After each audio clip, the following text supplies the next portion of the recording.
We often hear that fear is the fuel for chronic symptoms, but how do you navigate the fearful thoughts that inevitably pop into your head? Today, I'm going to share 6 ways to pacify anxious thoughts in your recovery journey. I'm Rebecca Tolin, a mind body coach and the creator of the Be Your Own Medicine course. If you've been experiencing chronic fatigue, pain, brain fog, headaches, and other neuroplastic symptoms, you've probably noticed they have a relationship to fear.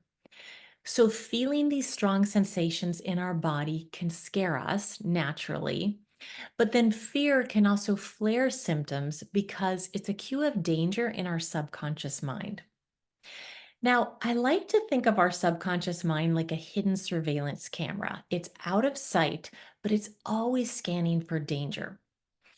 Both our fearful thoughts and our fearful emotions communicate threat to the subconscious mind, and this can keep that fear symptom loop going.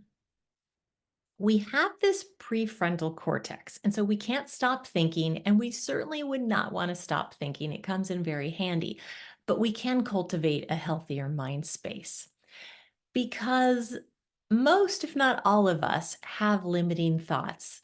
We're thinking these thoughts, but they aren't even true. They're making us feel less safe and they're flaring up our symptoms. We go through life with these stories about who we are and what's possible or not possible for us. These beliefs develop very early on. Some people call them core beliefs. They're typically subconscious, and then we project them onto the world and onto our body. The psychologist and teacher Tara Brach often uses the phrase real but not true. And I really like that because the thoughts we're thinking are real and the feelings that we have in response to those thoughts are real, but they're not necessarily based on true beliefs. It was Mark Twain who said, "The worst things in my life never actually happened." And I love that because it just shows we can create a reality through our thoughts. And often we don't question them, but we can. We don't have to carry around beliefs that really aren't serving us anymore. So, I'm going to share 6 ideas to work with anxious and fearful thoughts and just see what resonates with you. I'll start with really simple ways and then I'll move into some deeper practices. So, number one is simply to label the thought. So, for example, I'm too wounded to heal. That is a thought I had for so many years. In some ways, it still crops up for me more on an emotional level, even though I feel I've recovered from MECFS. But we all have these sort of deeply ingrained thoughts that are limiting and that are causing us to suffer more. You can simply say, it's just a thought. You just catch these thoughts as they come up. It's just a thought. And you go on with your day. You don't give it any power. It's real, but not true. You don't have to believe your thoughts either. So you can pause, bring in awareness, and remember this is not who I am. And I think really that's the key is to bring in awareness because whether you label it or you just watch the thought or you name it or you visualize it, you're creating a buffer between you and the thought. Sometimes I'll label it as like a movie title or the chapter of a book to kind of lighten it up. You could see this whole constellation of catastrophizing thoughts and say, oh, there's my doomsday story again. For me, sometimes I'll say, oh, I'm telling myself I'm all alone again, and I'll kind of make light of it. So that's another strategy. I had one client that used to visualize her fear-based thoughts just kind of going down the drain. So if you're particularly visual, you can do that. It's just important to remember that we don't have to keep these beliefs that were formed at a painful time in our life and that we are actually more than these thoughts. Another strategy, number two, is to redirect the thought. So, say you have a symptom flare and you start ruminating on all the things that you need to try. But these thoughts are coming from an activated nervous system. So you want to catch that. Where this comes up for me today in my life is at work. So I always want to get more done. And when I think the thought, I didn't do enough today, towards the end of my workday, I start pushing myself, pressuring myself. I overwork. I might not finish work when I really want to. And it's kind of like a never ending target. So I like to simply redirect it and say, we're not going down that road again today. It leads to nowhere. I'm just choosing a better route. If you're visual, you can even picture a crossroads with this kind of dark, snarly road, and then you choose the bright, scenic avenue. Basically, you just want to redirect your attention to something more pleasing. Now, I want to say this is different than resisting our thoughts or saying no to our thoughts or our symptoms or emotions or sensations. In what I teach, we're not actually saying no or resisting because what you resist persists. So I like to bring mindfulness and just allow these things to happen, but bring more awareness to them. If we say no to an unruly child, they just want that shiny object more. But instead, we can turn that child or ourself towards something bright and healthy. Okay, number three is to question the thought. So if you're suffering, you can ask yourself, what am I believing right now? What am I believing in this moment?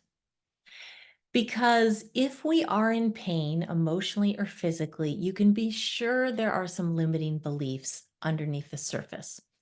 And then the second question to ask is this belief supportive? Right. So some examples would be I must be doing something wrong, right? Say you still have symptoms and you think, I'm doing something wrong. Or again, I'm wounded. I'll never recover. There's something really physically wrong with me. Maybe it's my mitochondria are damaged. So we all think these thoughts and we have our own. But really, I invite you to feel into your body and see what emotions and sensations are present when you're thinking this thought. And that's going to tell you whether it's supportive or not. So, right now, if you feel like it, go ahead and think of a limiting belief that circles around in your mind. If you want, you can pause this recording to get in touch with something, but it's usually the things that just repeat over and over like, this isn't working for me. I'm too old. I'm too weak. I'm not motivated enough. Whatever it is, just think of that belief that tends to cause you to ruminate or consternate. And then just tune into your body. So, how does this thought feel in your body? Now, if you're not feeling safer, this means it's not supporting your recovery. What thought is more supportive to your body? And just to give you some examples, if I think the thought, I'm just too wounded, I feel kind of collapsed. I feel heavy. I feel a little bit of anxiety in my stomach. I feel kind of hopeless. These are all signs that this is not a supportive thought. But if I then turn it around and say, oh, my brain is just trying to protect me, it cares about me. I'm not doing anything wrong. I'm on my path, and I'm actually using this as an opportunity to retrain my brain that I'm okay. As I calm my nervous system, my mitochondria and everything else will be healthier too. Okay, so then tune into that. When I'm speaking these thoughts, I actually feel more open, more relaxed. So, again, I invite you to see how a more supportive thought feels in your body. You might choose one based on the limiting belief you were thinking and just, pause and see how it feels in your body. Because there is no one truth or one reality out there. There's where we choose to put our attention and our intention. And that very much impacts our brain and nervous system and how we feel in our body and in our life. So we rewire our brain by choosing thoughts that make us feel safer, make us feel more optimistic and more expansive again and again and again. Then they become new beliefs, which affect our emotions, our behaviors, and our symptoms. Now, another strategy I like is to turn the limiting belief into a question, like, what if recovery is possible for me? What if recovery is possible for me? So if I'm thinking there's something wrong with me, what if there's nothing wrong with me? What if? This is such a powerful question because it really shifts things from kind of a closed, fixed, negative outcome to a curious, open process of discovery. What if it is possible? And then just see, what transpires in your life. Okay, number 4 is to identify the emotions beneath the thought. So, when there are thoughts, there are always corresponding emotions. And I really encourage you to pause and ask yourself, what emotion is present right now? Because our thoughts are often defense mechanisms from feeling emotions. And so if we turn into the emotion, sometimes it can diffuse the thought. It's also a deeper layer of healing for a lot of people. So you can pause what emotion is present. And the first step is just to name the emotion. I feel scared, or I feel angry, or I'm feeling shame right now.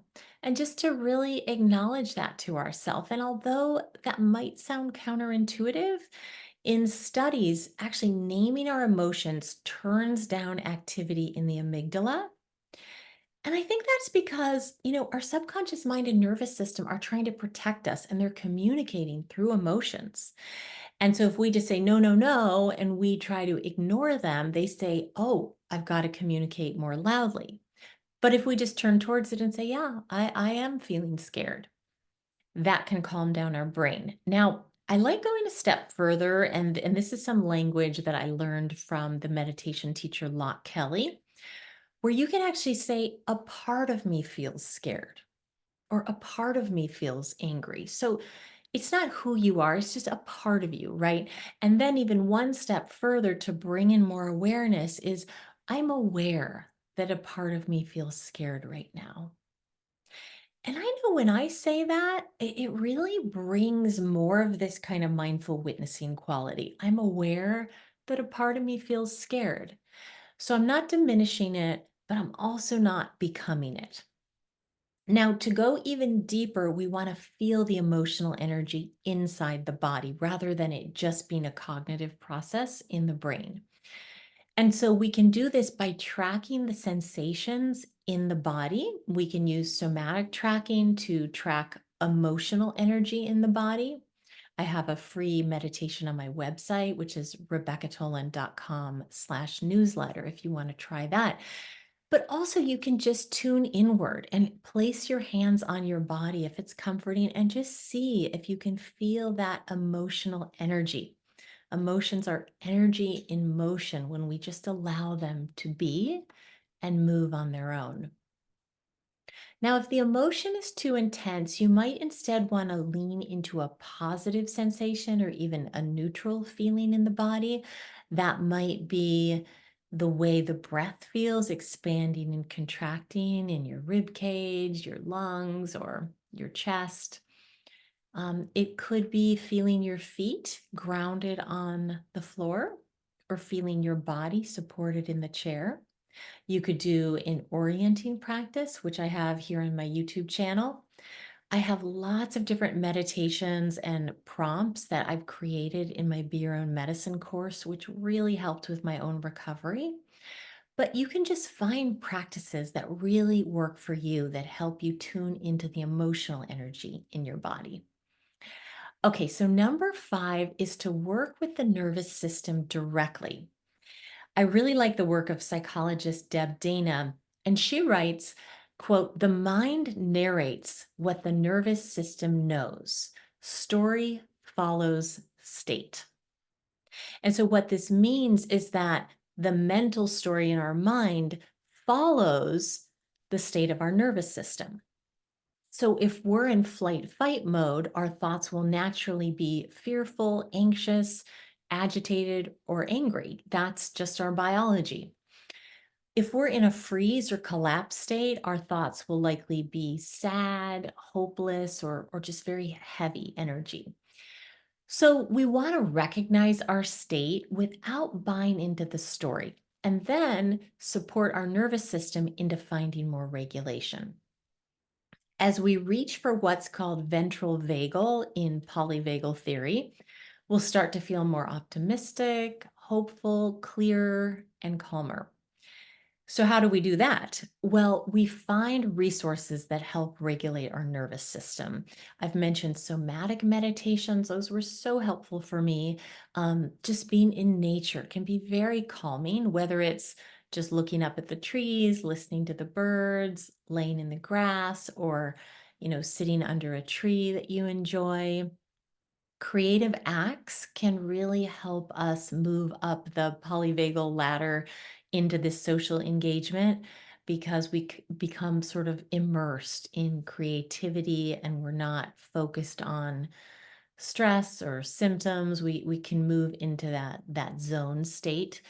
Social engagement itself can be really helpful, whether that's interacting with a beloved pet or person. That could be a friend, a family member, a therapist.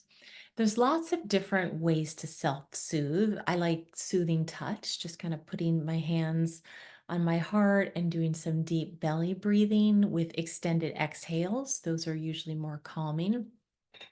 You might like warm baths or wild swimming. It depends what your capacity is, but you can always find resources that just give you little hints of soothing and regulation. And the sixth one is to cultivate self compassion for our suffering. So I've found this to be so important for myself and people that I work with because, again, our fear based anxious thoughts are a sign that we are suffering. And so instead of ignoring that, we want to bring self compassion to the parts of us that are suffering. I really like Kristen Neff, who's a pioneer in self compassion research. And she describes self compassion having these three steps. And the first one's mindfulness. So we bring awareness to it, and we might just verbally say, I feel fatigue and despair. This is really challenging right now. So we acknowledge the truth of our experience that can be our physical and our emotional experience. The second part is common humanity. And that's really coming to terms with the fact that we are not the only one who's suffering. It's human to suffer. We're actually not as alone as we feel. And you might even say to yourself, other people in my situation would feel the same way. It's really normalizing our feelings so we can just allow them. And the third step's really important, which is self kindness. And this is learning to treat yourself as you would treat a dear friend. And so this can be tricky at first, but it's a really a learned skill for us, particularly in the West, and just those of us who didn't learn this growing up, which is most of us. So you can imagine a friend, a loved one, or a child who you really would feel compassionate towards, and then direct those same words to yourself. So the language will be very unique to you, but if you're struggling, you might just say, look, I'm doing my best. My body and brain care so much about me. They're just trying to protect me. What a resilient spirit I have. And you can just talk directly to yourself in the first person. Or if it feels more genuine for you, you could speak in the third person as if you are speaking to your inner child or a very scared part of you. And you might say, you're on the right path, sweetheart. Look, you're learning to listen to yourself and honor your needs. This is a process. So really find the language that works for you, but shifting from self-criticism to self-compassion has been a total game changer for me. I had no idea how satisfying it could be to actually say the things to myself that I was always wishing other people would say. And I hear this so often from clients and students. So I think what you can tell with these different strategies that I'm offering is that we're not denying our reality, but we're also not getting stuck in these scary stories. There's this poem that I love from the poet Ellen Bass called Sous Chef, and it has all these beautiful images.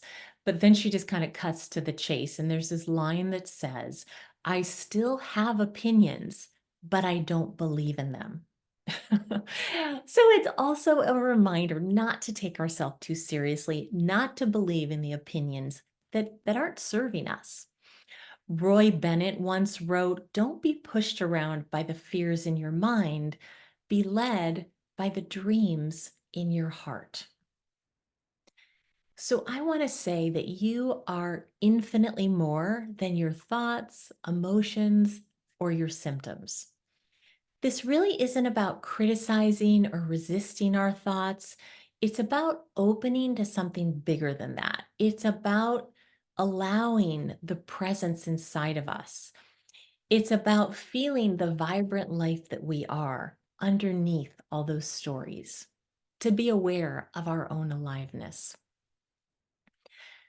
So I recommend that you listen to this video again if any of these strategies intrigue you, and then try out the ideas that you like one at a time and just see what works for you. I'd also love to hear your ideas. There's lots of other ways you can deal with fearful and anxious thoughts. So let me know what's working for you, of what I share, or just what you've figured out in your own journey. Also, if you enjoy this video, subscribe to this channel so you can find out when I release more videos, and it also helps spread the word about this channel. I'm sending you so much love and reminding you that you can be your own medicine. Thanks for watching. Take care, everyone.